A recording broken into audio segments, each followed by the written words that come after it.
Hello student, welcome in Guwahati nursing classes. आज हम एक नया सीरीज स्टार्ट करेंगे, नर्सिंग मैनेजमेंट। जो स्टूडेंट इस क्लास का इंतजार कर रहे थे, ये क्लास उनके लिए बहुत बेनिफिट रहने वाली है। जो भी अपकमिंग एग्जाम आने वाले हैं, CRE एग्जाम, नॉट सेट 8 और RRB, उसमें ये क्लास बहुत बेनिफिट रहेगी। तो देखते हैं सीरीज का फर्स्ट MCQ क्या है। The famous 14 principle of management were first defined by. जो प्रिंसिपल के 14 जो मैनेजमेंट के 14 प्रिंसिपल होते हैं, उसको किसने डिफाइन करा था first? Option A Elton Mayo, option B Henry Fayol, option C Adam Smith, option D James Bord. तो इसका राइट आंसर क्या है? Option B Henry Fayol. Principle के जो 14 जो मैनेजमेंट के जो 14 प्रिंसिपल होते हैं, उसको किसने डिफाइन करा था? Henry Fayol. कौन कौन से प्रिंसिपल होते हैं वो देखते हैं। Henry Fayol develop 14 principle of management, इसमें से क्वेश्चन पूछा भी जाता है, तो हमें याद रखना है हेनरी फायोल ने फर्स्ट डिफाइन करा था। कौन कौन से प्रिंसिपल्स हैं? First, division of work, authority and responsibility, discipline, unity of command, unity of direction, sub coordination of individual, interest to general interest, remuneration, centralisation, स्कल स्केलर चेन और hierarchy, order, equity, stability of tenure, initiative and esprit de corps या union of strength. ये क्या 14 principles हैं management के, जो किसने define करे थे? हेनरी फायोल ने। इनके हमको नाम याद रखने, इसमें से हमें एक्सैक्ट में पूछा जाता है क्वेश्चन। 3 आपको ऑप्शन में मिलेंगे, मतलब प्रिंसिपल ऑफ जो है मैनेजमेंट के वो, और एक अदर में ऑप्शन में मिलेगा। तो हमें नाम पता होगा 14 प्रिंसिपल्स के, तो हम उसको आसानी से एलिमिनेट कर देंगे। तो हमें ये प्रिंसिपल के नाम पता होना चाहिए, 14 प्रिंसिपल कौन कौन से होते हैं, जो किसने डिफाइन करे थे? हेनरी फायोल ने। इससे रिलेटेड क्वेश्चन पूछा जाता है, father of management, father of modern management. तो इसका राइट आंसर क्या होगा? हेनरी फायोल।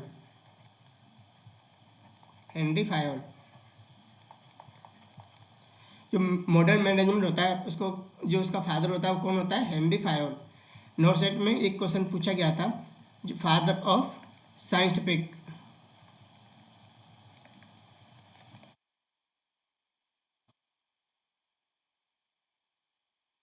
Scientific management. तो इसका राइट आंसर क्या होगा? Frederick Winslow Taylor. इसका राइट आंसर है क्या? Frederick Winslow Taylor. वो क्या है? Father of scientific management. ये क्वेश्चन पूछा गया था नॉट सेट में। अगर नॉर्मली पूछा जाए आपसे father of management, normally father of management, तो कौन होगा? Peter Drucker. Peter Drucker. Modern management, scientific management और नॉर्मल मैनेजमेंट, ये फादर पूछे जाते हैं मतलब क्वेश्चन में। तो हमें याद रखना है कि father of management, modern management, father of scientific management और फादर ऑफ मैनेजमेंट कौन कौन होता है। तो ये क्वेश्चन पूछा जाता है, हमें याद रखना है। नेक्स्ट क्वेश्चन क्या है? When the effort of people are coordinate to achieve the desire goal is known as. जो डिजायर गोल, जो हमारा गोल होता है, उसका अचीव करने के लिए जो हम एफर्ट लगाते हैं कोऑर्डिनेट करके, उसको हम क्या कहते हैं? Management. Option A management, option B administration, option C organisation and option D supervision. तो उसको हम क्या कहते हैं? मैनेजमेंट। तो इसका राइट आंसर क्या है? Option A. मैनेजमेंट क्या होता है उसको देखते हैं। Management is the art of securing maximum result with A maximum effort. तो मैक्सिमम क्या, जो मैनेजमेंट होता है वो क्या होता है? एक आर्ट होता है, मतलब एक कला होता है, जो किसी भी ऑर्गेनाइजेशन के रिजल्ट को सिक्योर करती है। मतलब मैनेजमेंट क्या होता है? एक आर्ट होता है, एक कला होता है, जो किसी भी ऑर्गेनाइजेशन के मैक्सिमम रिजल्ट को क्या करता है? सिक्योर करता है। उसको हम क्या कहते हैं? मैनेजमेंट। यही तो लिखा है, मैनेजमेंट क्या एक आर्ट है, कला है, जो क्या करता है? मैं किसी भी ऑर्गेनाइजेशन के मैक्सिमम रिजल्ट को क्या करता है? सिक्योर करता है विद ए मैक्सिमम एफर्ट। मतलब एक ऑर्गेनाइजेशन है जिसमें आप काम कर रहे हो। ऑर्गेनाइजेशन कॉलेज हो सकता है, हॉस्पिटल हो सकता है, उसमें आप काम कर रहे हो और आपको उस ऑर्गेनाइजेशन में मैनेजमेंट के लिए जिम्मेदारी दी जाती है। तो आप उस ऑर्गेनाइजेशन के लिए मैक्सिमम आउटपुट कैसे निकालते हैं और उसके आउटपुट को कैसे सिक्योर करते हैं, उस आर्ट को हम क्या कहते हैं, management.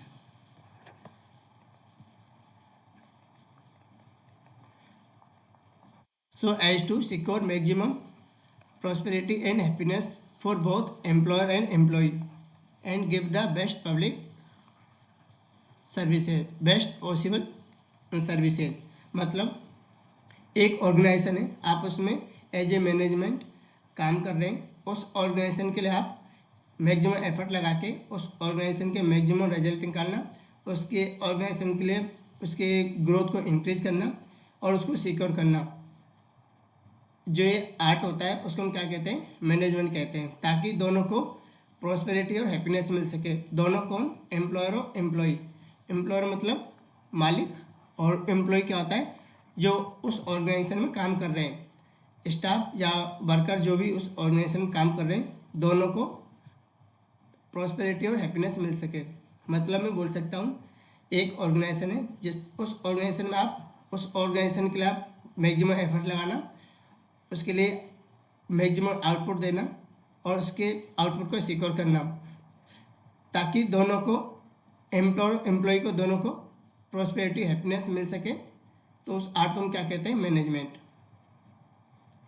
And give the public the best possible services, और जो ऑर्गेनाइजेशन है उसके लिए हम एफर्ट लगा रहे हैं, उसके मैक्सिमम आउटपुट निकाल रहे हैं, उसका जो आउटपुट है ऑर्गेनाइजेशन का, उसकी वजह से पब्लिक को बेस्ट सर्विसेज मिल सके। भाई जो ऑर्गेनाइजेशन है वो तभी तो बेस्ट सर्विसेज दे सकता है पब्लिक को जब उसके अंदर जो मैनेजर है, मतलब जो एम्प्लॉयर है, वो उस ऑर्गेनाइजेशन के लिए अच्छे से काम करें। जब वो अच्छे से काम करेंगे, अच्छा आउटपुट होगा, अच्छा रिजल्ट होगा, तो वो ऑर्गेनाइजेशन पब्लिक को उतना ही बेस्ट पॉसिबल सर्विसेज दे सकता है, उसके लिए पब्लिक के लिए उतना ही अच्छा कर सकता है। तो जो उस आर्ट को हम क्या बोलते हैं, मैनेजमेंट कहते हैं। आई थिंक आपको समझ में आया होगा। तो क्वेश्चन में भी क्या बोला गया है, मतलब अपने गोल को, डिजायर को अचीव करने के लिए जो पीपल एफर्ट लगाते हैं कोऑर्डिनेट करके, उसको हम क्या कहते हैं, मैनेजमेंट। तो इसका राइट आंसर क्या है, ऑप्शन ए। नेक्स्ट क्या है, in following which is the correct definition of administration. क्या एडमिनिस्ट्रेशन हमने पता करा, जो मैनेजमेंट होता है वो क्या होता है। अब बात करते हैं एडमिनिस्ट्रेशन के बारे में। एडमिनिस्ट्रेशन क्या होता है, it is organisation and direction of human and material resources to achieve desire goal. Option B, it is direction of coordination and control of many persons to achieve some object. Option C, it is the activity of group cooperation to accomplish common goal. Option D, all are correct. बिल्कुल सही बात है। जो administration होता है वो क्या होता है, एक ऑर्गेनाइजेशन होता है जो direction of human and material sources to achieve desire goal. जो एडमिनिस्ट्रेशन होता है वो क्या करता है, जो मटेरियल सोर्सेज, जो ह्यूमन होता है, मतलब जो ऑर्गेनाइजेशन होता है, जो एडमिनिस्ट्रेशन होता है, उस ऑर्गेनाइजेशन में जो काम कर रहे हैं मैनेजमेंट के लिए, उनको मटेरियल रिसोर्सेज प्रॉपर मिले। जो ह्यूमन उस मैनेजमेंट के लिए काम कर रहे हैं, जो एडमिनिस्ट्रेशन होता है, एडमिनिस्ट्रेशन क्या होता है, एक बड़ा ब्लॉक होता है। मतलब आपने देखा होगा कॉलेज हॉस्पिटल में एडमिनिस्ट्रेशन ऑफिस अलग से बिल्डिंग होता है, जो क्या करता है, जितने भी डिपार्टमेंट होते हैं उनको क्या मैनेजमेंट, मतलब मैनेज करता है। मतलब मैं बोल सकता हूँ ये क्या ये हमारा क्या हो गया, एडमिनिस्ट्रेशन हो गया। तो मैनेजमेंट क्या इसका एक पार्ट होता है, मैनेजमेंट इसका क्या होता है, एक पार्ट होता है, जो एक छोटा सा पार्ट होता है। मतलब एडमिनिस्ट्रेशन का एक मैनेजमेंट क्या होता है, पार्ट होता है। उसको एडमिनिस्ट्रेशन क्या होता है, एक मतलब जो ऑर्गेनाइजेशन होता है उसको क्या एक सही डायरेक्शन देना, जो ह्यूमन्स होते हैं उनको सही डायरेक्शन देना, उस ऑर्गेनाइजेशन को एक सही डायरेक्शन में ले जाना, और जो मटेरियल सोर्सेज होते हैं उनको उन तक पहुंचाना।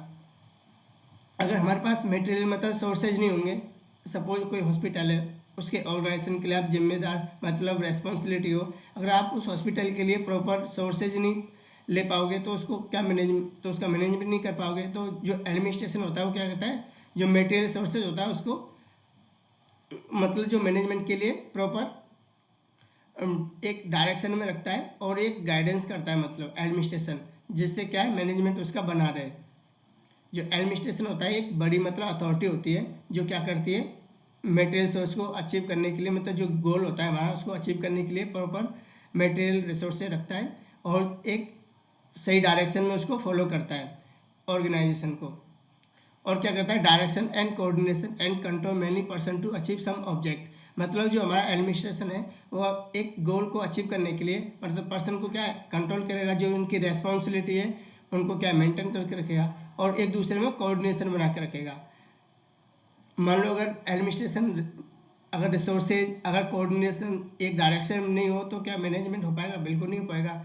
अगर आपको एडमिनिस्ट्रेशन की तरफ से सैलरी नहीं मिलेगी तो आप काम तो छोड़ के भाग जाओगे, तो फिर मैनेजमेंट कैसे हो पाएगा भाई। जब एडमिनिस्ट्रेशन की तरफ से आपको प्रॉपरली रिसोर्सेज नहीं मिलेंगे, प्रॉपरली गाइडेंस नहीं मिलेगी, प्रॉपरली ऑर्गेनाइजेशन की तरफ से, तो क्या आप प्रॉपरली काम वर्क नहीं कर पाओगे इस ऑर्गेनाइजेशन के लिए और काम भी मैनेजमेंट नहीं हो पाएगा। जो एडमिनिस्ट्रेशन होता है वो क्या करता है प्रॉपरली गाइडेंस प्रोवाइड कराता है ऑर्गेनाइजेशन को और मटेरियल सोर्सेज प्रोवाइड कराता है जिससे मैनेजमेंट बना रहे, तो उसी को हम क्या बोलते हैं एडमिनिस्ट्रेशन। तो और आर करेक्ट, तो इसका राइट आंसर क्या है ऑप्शन डी।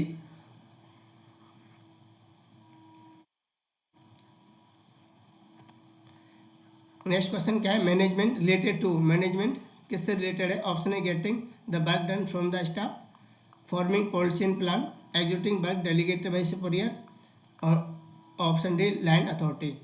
तो क्या है getting the work done from staff, मतलब मैनेजमेंट क्या होता है जो एम्प्लॉय होते हैं वो जो काम करते हैं अपने ऑर्गेनाइजेशन के लिए, तो वो क्या होता है एक मैनेजमेंट का काम करते हैं। तो इसका राइट आंसर है ऑप्शन ए।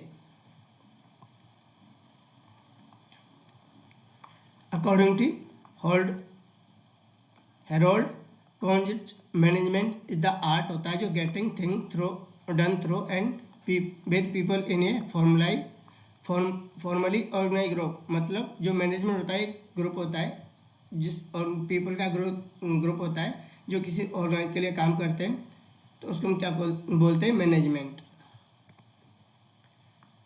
नेक्स्ट क्वेश्चन क्या है the administration is the determinate function while management is an executive function that is primarily concerned with carrying out board policy laid down administration why given by। जो administration का जो definition है जो क्या करता है डिटर्मिनेट फंक्शन मैनेजमेंट के लिए जो क्या करता है फंक्शन करता है और एग्जीक्यूटिव फंक्शन करता है, primary concern carry out the board policy. तो जो एडमिनिस्ट्रेशन की जो डेफिनेशन दी है वो किसने दी है हेरोल्ड डी नोज। तो इसका ऑप्शन ए क्या राइट आंसर हेरोल्ड डी कॉन्ज। तो इसका ऑप्शन ए क्या right answer. Which level of management deal with planning with activities of worker. जो मैनेजमेंट का लेवल होता है जो वर्कर जो एक्टिविटी करते हैं वो मतलब किसका प्लानिंग होता है। ऑप्शन ए सुपरवाइजरी लेवल, तो जो मैनेजमेंट का लेवल होता है वो कौन से लेवल पर होता है। Option A supervisory level, option B middle level, option C top level and none of these. जो लेवल होता है मैनेजमेंट का जो वर्कर एक्टिविटी करते हैं वो कौन से लेवल पर होता है सुपरवाइजरी लेवल पर। तो इसका राइट आंसर क्या है ऑप्शन है सुपरवाइजरी लेवल। तो ये क्वेश्चन पूछा भी जाता है जो हमारा नर्सिंग फील्ड होता है उसमें जो लेवल होता है कौन से लेवल पे कौन वर्क करता है उसको देखते हैं हम। These are 3 level of nursing management. Nursing management के लिए कितने लेवल होते हैं 3 लेवल होते हैं। जो हॉस्पिटल में मैनेजमेंट करते हैं उसके लिए जो लेवल होते हैं मैनेजमेंट के कितने होते हैं 3। एक होता है टॉप लेवल मैनेजर, उसमें कौन कौन आता है assistant doctor, chief nursing officer and nursing superintendent and matron. ये कौन से लेवल पर आते हैं टॉप लेवल पर आते हैं। एंड देन क्या है मिडिल लेवल मैनेजर। जो मिडिल लेवल मैनेजर होता है उसमें कौन कौन आते हैं एएनएस, डीएनएस और head of nursing unit like senior nursing officer. जो सीनियर एसएनओ होता है जो सीनियर नर्सिंग ऑफिसर होता है और एएनएस डीएनएस होता है वो कौन से लेवल पे आते हैं, मिडिल लेवल मैनेजर पे आते हैं। एंड एक होता है operative and supervisory level manager. Operative और सुपरवाइजरी लेवल पर कौन आता है, नर्सिंग ऑफिसर। जो नर्सिंग ऑफिसर होते हैं वो कौन से लेवल पर आते हैं, ऑपरेटिव और सुपरवाइजरी लेवल पर आते हैं। तो ये लेवल हमें याद रखना है, कौन से लेवल पे टॉप लेवल कौन आता है, मिडिल पे कौन आता है और ऑपरेटिव और सुपरवाइजरी लेवल पे कौन आता है। तो इससे भी क्वेश्चन पूछा जाता है। नेक्स्ट क्या है, a sick baby on ventilator require multi system support, what is the deal, nurse baby ratio is provide optimum care for the baby. Ratio से बहुत सारे क्वेश्चन पूछे जाते हैं हर साल नॉर्थ सेट में। तो क्वेश्चन में क्या है, एक सिक बेबी है, वेंटिलेटर पर है, तो उसके लिए जो नर्स और बेबी का जो रेशियो होना चाहिए वो क्या रेशियो होना चाहिए। Option A 1:2, option B 1:3, option C 1:1, option D 1:5। तो इसके जो राइट आंसर होगा वो क्या होगा, 1:1। 1:1 इसका राइट आंसर है, ऑप्शन सी। नेक्स्ट क्वेश्चन क्या है, what is the nurse patient ratio for normal ward based on staff inspection unit. इसका फुल फॉर्म पूछा जाता है, हमेशा याद रखना है। जो स्टाफ इंस्पेक्शन यूनिट होता है उसको शॉर्ट में क्या बोलते हैं, SIU। SIU का फुल फॉर्म पूछा जाता है। इसके अकॉर्डिंग जो नॉर्मल वार्ड होता है उसमें नर्स पेशेंट का रेशियो कितना होना चाहिए, ये वर्ड याद रखना है हमें। क्या पूछा गया है, नॉर्मल वार्ड के बारे में। Option A 1:8, option B 1:4, option C 1:2 and option D 1:5। जो नॉर्मल वार्ड होता है उसमें जो रेशियो होता है नर्स पेशेंट का कितना होना चाहिए, 1:6। तो इसका राइट आंसर क्या है, ऑप्शन डी। नॉर्मल वार्ड में पूछा गया है, याद रखना है हमें। ये केयरफुली हमें क्वेश्चन को देखना होता है। जो नर्स पेशेंट का रेशियो से रिलेटेड क्वेश्चन आते हैं कि हमें क्या पूछा गया क्वेश्चन में। नॉर्मल वार्ड की बात करें तो क्या रेशियो रहेगा, 1:6। 1 क्या रहेगा, नर्स रहेगा और 6 क्या आएगा, पेशेंट। इसमें भी क्वेश्चन मतलब कन्फ्यूजन नहीं होना है। 1 क्या नर्स रहेगा और 6 क्या होगा, पेशेंट। नेक्स्ट क्वेश्चन क्या है, what is the nurse patient ratio paediatric ward. क्या पूछा गया हमें पीडियाट्रिक वार्ड में, based on the staff inspection of unit. SIU के अकॉर्डिंग जो पीडियाट्रिक वार्ड होता है उसमें नर्स पेशेंट का रेशियो कितना होना चाहिए। Option A 1:1, option B 1:6, option C 1:2 option D 1:4। जो पीडियाट्रिक वार्ड होता है उसमें रेशियो कितना होना चाहिए, 1:4।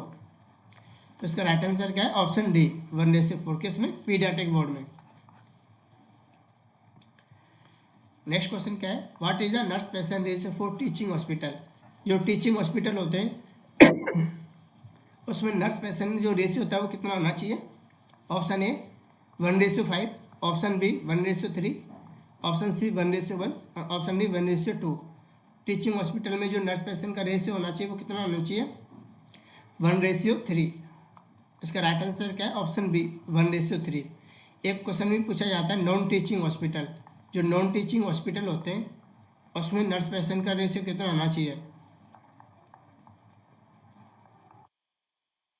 उसमें कितना होना चाहिए, 1:5। ये क्या है, non teaching hospital. Teaching hospital में रेशियो कितना है, 1:3 एंड नॉन टीचिंग में कितना है, 1:5 नर्स पेशेंट का रेशियो होना चाहिए। नेक्स्ट क्वेश्चन क्या है, according to recommendation of staff inspection unit the number of staff nurse require to labour room. मतलब लेबर रूम के लिए जो नर्स स्टाफ के रिक्वायर होना चाहिए वो कितना होना चाहिए। ऑप्शन है 2 स्टाफ नर्स 4 लेबर टेबल, मतलब 2 स्टाफ होने चाहिए 4 टेबल लेबर पर। ऑप्शन बी 4 मतलब 2 staff for every labour table, every labour table पर 2 स्टाफ होना चाहिए। Option C 1 staff nurse for every labour table. Option D 3 staff nurse for 5 labour table. ये question पूछा गया था किसी एग्जाम में। जो इसका राइट आंसर क्या होगा, ऑप्शन सी। ऑप्शन सी, एक स्टाफ होना चाहिए एवरी लेबर टेबल पर। इसका राइट आंसर क्या है, ऑप्शन सी। नेक्स्ट क्वेश्चन क्या है, which one of the following key point is not philosophy of administration. मतलब एडमिनिस्ट्रेशन के लिए कौन सा फिलॉसफी नहीं है। Option A cost effectiveness, option B reward and challenge, option C effective communication, option D delegation of responsibility. जो administration होता है उसके लिए जो फिलॉसफी होना चाहिए वो क्या होना चाहिए, कॉस्ट इफेक्टिवनेस बिल्कुल होना चाहिए। क्यों, अगर कॉस्ट इफेक्टिवनेस कैसे, जो एडमिनिस्ट्रेशन होता है किसी ऑर्गेनाइजेशन को मैनेज करने के लिए, अगर उसका कॉस्ट इफेक्टिवनेस अच्छा रहेगा मतलब वो एफर्ट कर पाएगा, मतलब जो परचेज होता है किसी मैनेजमेंट के लिए जो परचेज होता है उसको एफर्ट कर पाएगा, तो वो क्या एक इफेक्टिवनेस होगा। मतलब अगर ज़्यादा कॉस्ट इफेक्टिव मतलब ज़्यादा कॉस्ट में होगा तो उसको एफर्ट नहीं कर पाएगा, तो क्या उसका मैनेजमेंट भी अच्छे से नहीं हो पाएगा। तो उसके लिए जो कॉस्ट होना चाहिए एक मैनेजमेंट के लिए वो क्या होना चाहिए, इफेक्टिवनेस होना चाहिए, जिसको एफर्ट कर सके, मतलब एफर्ट करना चाहिए। तो इसका ऑप्शन ए क्या राइट, मतलब ऑप्शन ए क्या है, मतलब क्या है, इसका फिलॉसफी होना चाहिए। हमें क्वेश्चन पूछा गया नोट, हमें पूछा गया नोट।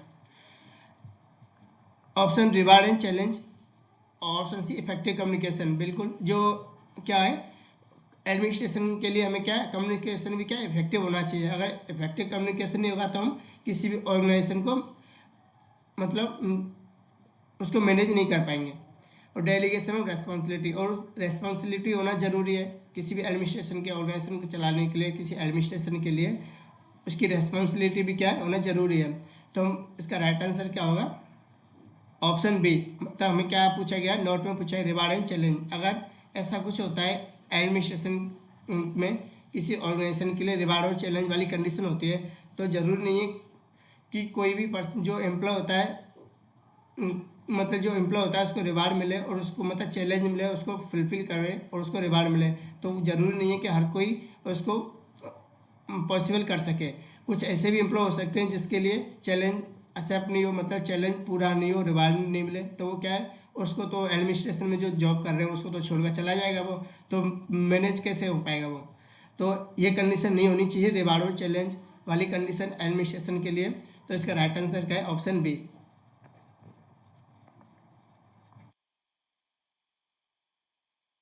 नेक्स्ट क्वेश्चन क्या है, एज पर Indian nursing counselling nurse patient ratio in ICU incentive care unit. ICU क्या है, इंसेंटिव केयर यूनिट होता है। जो इंडियन नर्सिंग काउंसिलिंग के अकॉर्डिंग नर्स पेशेंट रेशियो होना चाहिए, कितना होना चाहिए। Option A 1:1, option B 1:3, option C 1:6, option D 1:10। तो इसका राइट आंसर क्या है, ऑप्शन ए 1:1। नेक्स्ट क्वेश्चन क्या है, the act of getting thing done through with nursing staff. Option A supervision, option B management, option C leadership ability, option D professional norm. तो ये question हमने पहले ही discuss किया हुआ है। जो हम काम करते हैं किसी ऑर्गेनाइजेशन के लिए, मैनेजमेंट के लिए, तो जो नर्सिंग स्टाफ होता है मतलब एज ए नर्सिंग हम क्या करते हैं, नर्सिंग स्टाफ किसी वार्ड में या किसी डिपार्टमेंट में काम करते हैं, उस डिपार्टमेंट के अच्छे रिजल्ट के लिए, उसके मैक्सिमम आउटपुट के लिए जो हम एक्ट करते हैं, जो काम करते हैं, उसको हम क्या कहते हैं, मैनेजमेंट। क्या कहते हैं, मैनेजमेंट।